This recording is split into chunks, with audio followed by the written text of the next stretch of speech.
Hi hello namaste friends, welcome back to another video. నేను మీ శైలజ. నా ఛానల్ పేరు వచ్చేసి Kandukuri Shailaja all in one channel. Friends అందరూ బాగున్నారా? అందరూ బాగుండాలి, అందులో మేము కూడా ఉండాలి మనస్ఫూర్తిగా దేవుణ్ణి ప్రార్థిస్తూ మరెందుకు ఇంకా ఆలస్యం, వీడియోలోకి వెళ్ళిపోదామా? ఈ వీడియో ఫ్రెండ్స్ గురు పౌర్ణమి వీడియో అప్లోడ్ చేయడం కొంచెం ఆలస్యం అయింది, అయినా కానీ మీతో షేర్ చేసుకుంటున్నాను. గురు పౌర్ణమి రోజు నేను సాయిబాబా టెంపుల్కి వెళ్ళాను. గురు పౌర్ణమి అంటేనే కదా సాయిబాబా టెంపుల్ దర్శనం, సాయిబాబాని దర్శనం అయితే చేసుకుంటారు చాలామంది. గురుదత్త దేవుళ్ళని కూడా ఇట్లా దర్శనం చేసుకోవడం అయితే ప్రత్యేకత.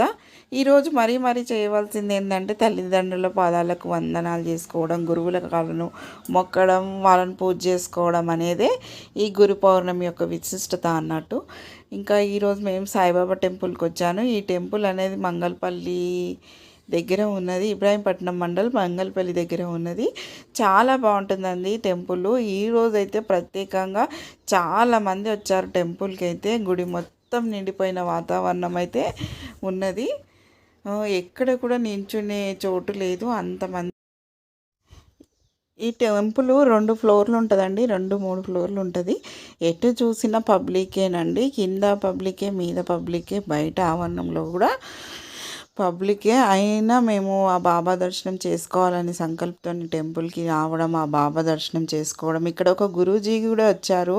అయితే ఇక్కడ ఉన్న స్పీకర్లకి, సౌండ్లకి ఆ గురూజీ ఎవరో అనేది నేను గ్రహించలేకపోయాను.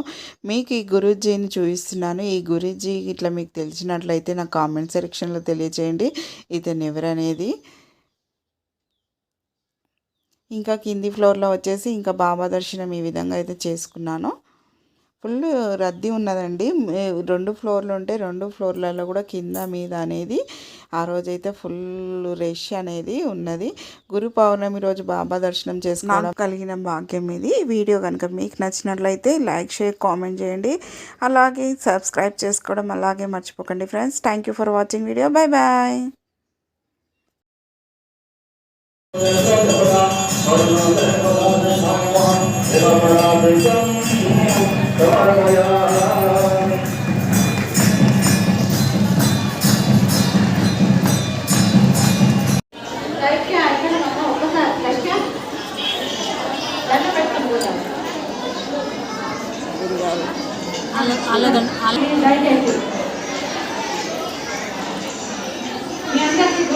అమ్మ కూర్చో కూర్చో అమ్మ కూర్చో